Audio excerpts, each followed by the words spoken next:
அத்தியாயம் 6. அவ என்னவோ விகற்பம் இல்லாம தான் தன் கரத்தை பிடிச்சானாலும் அவன் தன்னை அடக்கிக்க முடியாதவனா சிரமப்பட்டு அதுக்கு காரணமானவகிட்டேயே தன் கையாலாக தனத்தை கோபமா வெளிப்படுத்துற விதத்துல நடந்துகிட்டதை நினைச்சு வெட்கினான். குளியல் அறையிலிருந்து வெளியேறி அங்க உட்கார்ந்திருந்தவளை நோக்கி போய் அவளோட கண்ணீர் வழிஞ்சோடின தவக்கோலத்தை கண்டு துணுக்குற்றான். சுஷ்மிதா மெல்ல தன் மனைவியை அழைக்கிற முறை அறியாம திணறி திண்டாடினான்.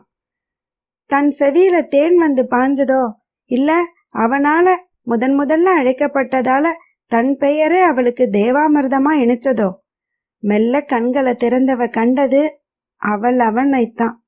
வெற்று உடம்புல அறையில ஒரு இரவு பைஜாமாவோட நின்னுகிட்டு இருந்தவனை கண்டதும் அது கனவா நினைவான்னு அறியாம மலங்க விழிச்சா. குளியல் அறைக்கு அவன் எடுத்துட்டு போக மறந்த மேல் சட்டைய வெளியில வந்து அணிஞ்சிக்க நினைச்சு வெளியேறினவன் அவளோட கண்ணீரை கண்டு பதறி போய் அவ எதிரில் நின்று அவளோட பேரிட்டு அழைச்சப்போ அவனோட இந்த நிலைய மறந்தே போனான். கேசத்திலிருந்து சொட்டிக்கிட்டு இருந்த நீர் வழிஞ்சு தோல்ல நின்ன நீர் மணித்துளிகளோட இணைஞ்சு ஓடுனது.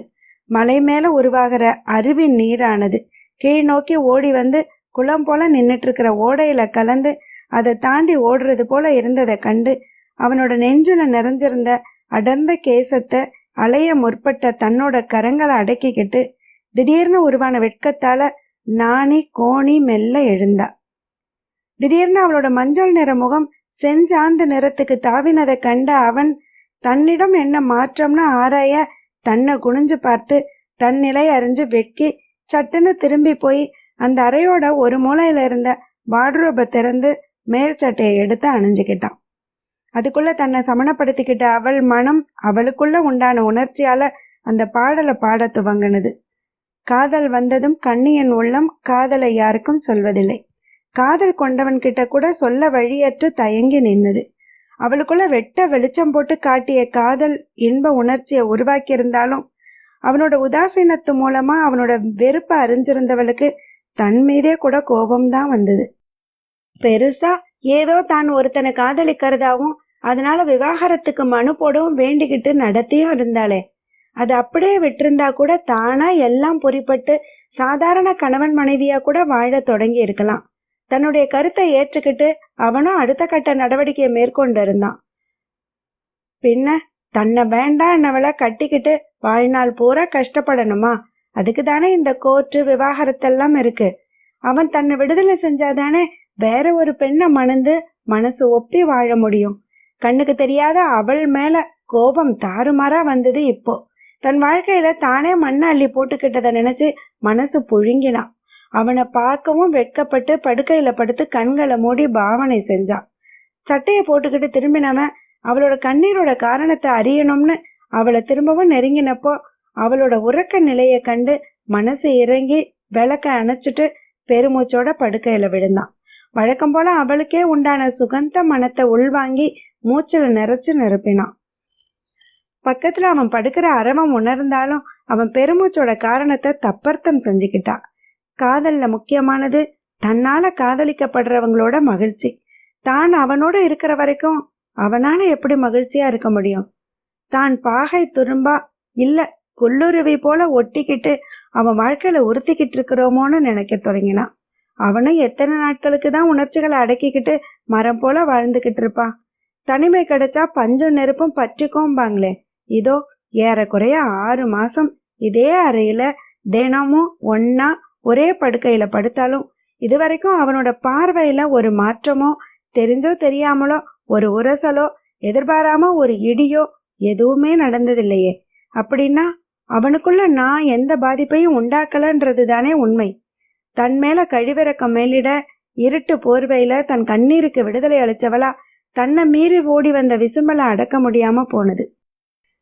ஏசியோட அந்த மெல்லிய உருமலையும் மீறிக்கிட்டு எழும்பிய விசும்பலை இனம் கண்டுகிட்ட விஸ்வா அதோட அர்த்தத்தை அனர்த்தமாக்கி தன் வக்கீலோட ஆன சந்திப்பை மனசுக்குள்ள உறுதி பண்ணிக்கிட்டு கலங்கின விழிகளை இறுக மூடி திரும்பி படுத்தான். ஆபீஸ் கிளம்புற பரபரப்புல 2 பேருமே புறப்பட்டுக்கிட்டு இருக்க அன்னைக்கு தன் வாழ்க்கையில் எடுக்க போற முக்கிய முடிவுக்காக அவ செயல்பட்டுக்கிட்டு இருந்தா.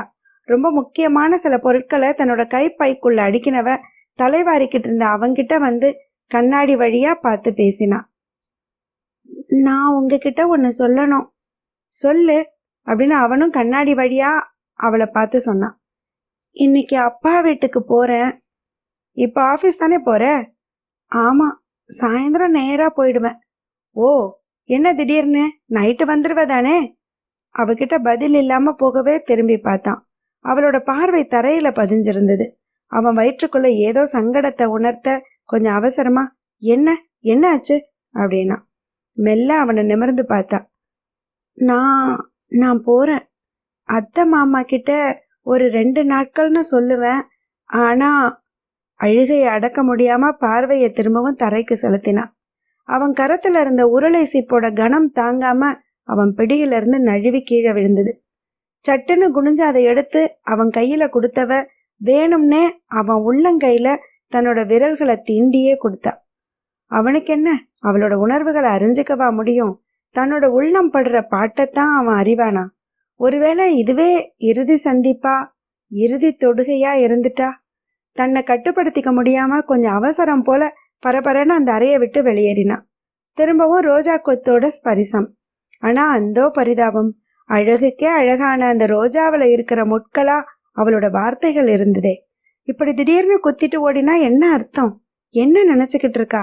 எல்லாத்தையும் ஒரே வார்த்தையில முடிச்சிட முடியுமா? விவாகரத்து முடிவாகிற வரைக்கும் இங்கேயே இருந்தாதான் என்ன? இவளை கடிச்சா தின்னுட போறேன். அவளோட சதைப்பற்றான அந்த கண்ணங்களை மாம்பழமா கடிச்சு தின்ற எண்ணம் ஓடி தாபம் எழுந்து அவனுக்குள்ள கோபத்தை அதிகரிச்சுது. சரசரன்னு கீழே இறங்கினான். டைனிங் டேபிள்ல 3 பேரும் தயாரா உட்கார்ந்துருந்தாங்க. இங்க பாரு தம்பி, என் மருமகளுக்கு ஒரு 2 நாள் அவ அம்மாவோட இருக்க ஆசையாம். அவ இருந்துட்டு வரட்டும், நீ ஒன்னும் சொல்லாத. பாரு குழந்தை முகம் எப்படி கஞ்சி போய் கிடக்குது அப்படின்னு அவளுக்கு வக்காலத்து வாங்கின தாயை என்ன செய்யறதுன்னு அவனுக்கு புரியல.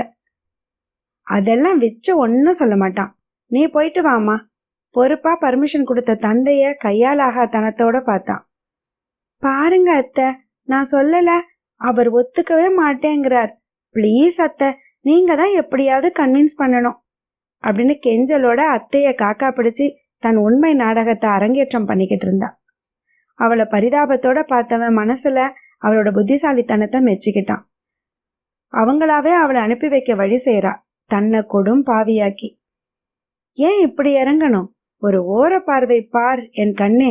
ஓடோடி வந்து உன்னோட அடிமையா கிடக்க காத்திருக்கிறேன். ஆனாலும் தானா பிடிவாதமா கிளம்புறவளை எப்படி தடுக்கிறது? சரிங்கம்மா, 2 நாள் தானே, ஞாபகம் இருக்கட்டும். அதை மீறினா நானே போய் அடைச்சிட்டு வந்துடுவேன்.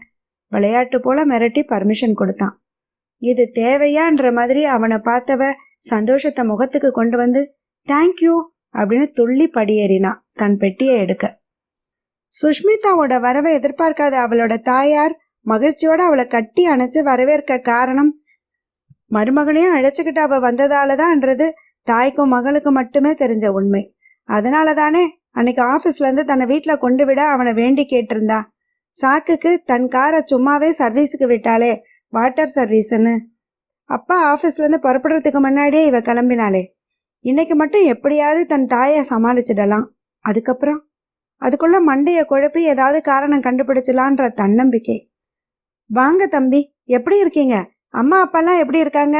விசாரிச்சவங்க அவகிட்ட குரலை தழிச்சு, என்னடி பெட்டியோட வந்திருக்கிற அப்படின்னு கேட்கவும் தவறல. அப்புறம் சொல்றேன் அப்படின்னு அவளும் குரலை தழிச்சு சொன்னதோட உரைக்க, அம்மா உங்க மாப்பிள்ளை இன்னும் காஃபி கூட குடிக்கல அப்படின்னு சொல்லி அவங்கள உள்ள அனுப்பினான். என்ன திட்டம்னு என்கிட்ட கூட சொல்ல மாட்டியா? மெல்லிய குரல்ல அவளை கேட்டான்.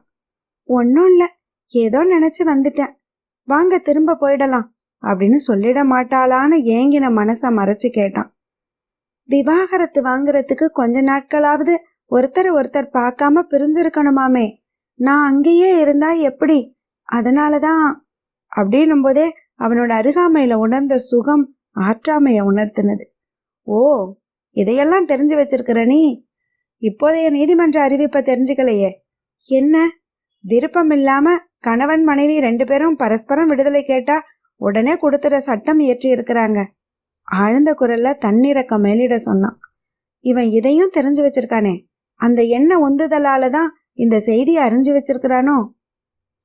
பின்ன அதுக்கு வேண்டிய எல்லாத்தையும் மேற்கொண்டா உங்களுக்கும் சீக்கிரம் அடுத்த கட்டத்துக்கு போக ஏதுவா இருக்குமே அப்படின்னு கலங்கிய நெஞ்சோட முகத்தை கடினமாக்கிக்கிட்டு சொன்னவளை வேதனையோட பார்த்தாலும் கண்கள்ல கலக்கத்தை காட்டாம மெல்ல எழுந்தான். சரி, நான் போறேன் அப்படின்னு வெளிவாசலை நோக்கி நடந்தான்.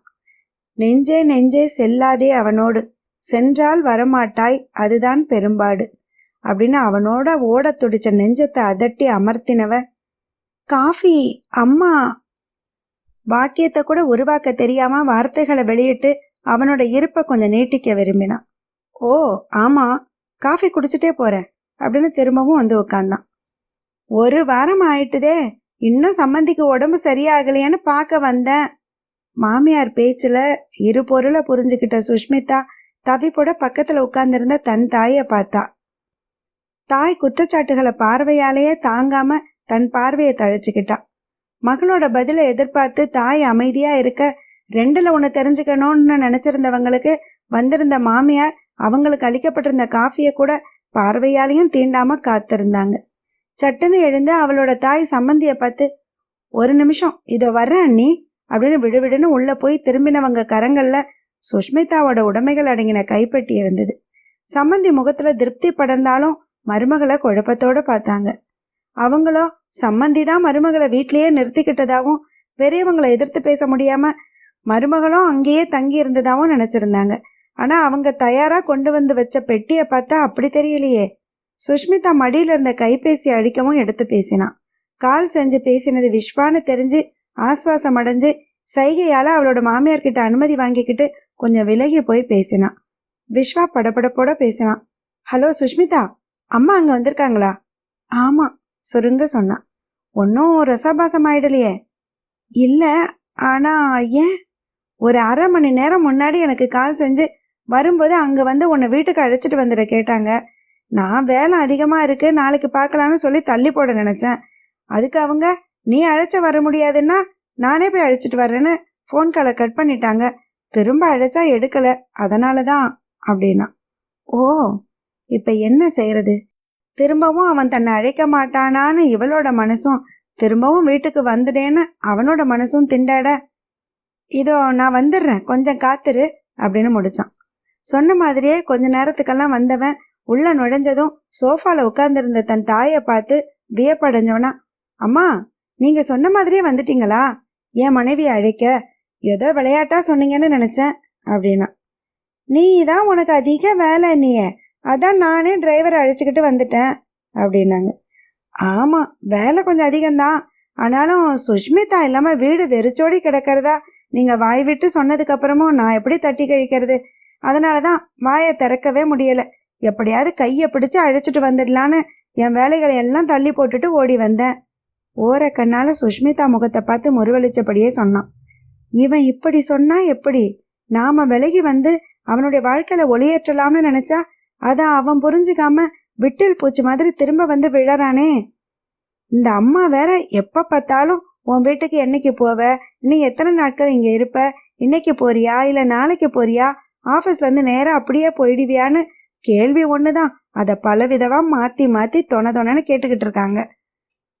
திருன்னு விழிச்சுக்கிட்டு இருந்த சுஷ்மிதாவை கண்டவன், சுமி 1 நிமிஷம் ரெஸ்ட் ரூம் யூஸ் பண்ணணும் அப்படின்னவன் அவளோட கரத்தை பிடிச்சு அழைச்சபடி மாடி ஏறினான். அதை கண்ட 2 தாய்மார்களும் வெட்க புன்னகைய பரிமாறிக்கிட்டு ஆசுவாச பெருமூச்சு விட்டாங்க. ஏறக்குறைய 6 நாட்கள் தன்னோட புது மனைவியை பார்க்காம தவிச்சுக்கிட்டு இருந்திருப்பான். தனிமையை நாடுறான். ஆனாலும் இந்த கல்லுளி மங்கன் சுஷ்மிதா கிட்ட ஏதோ ஒரு பிடிவாதத்தாலதான் 1 வாரம் காஞ்சு போயிருக்கிறான். இல்லைன்னா 1 வாரம் பார்க்காம இருக்க முடியுமா? என்ன சண்டை போட்டாங்க? அவனை பார்த்ததும் அவ்வளவு உவப்பா.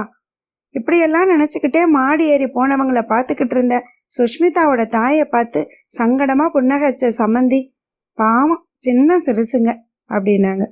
ஆமா, அதுலயும் இந்த பொண்ணு ரொம்ப திமிர் பிடிச்சவ அப்படின்னு பழிய தன் மகள் மேல சுமத்தினாங்க. இல்ல, என் மருமக தங்கம், அதுலயும் மாற்று குறையாத தங்கம்.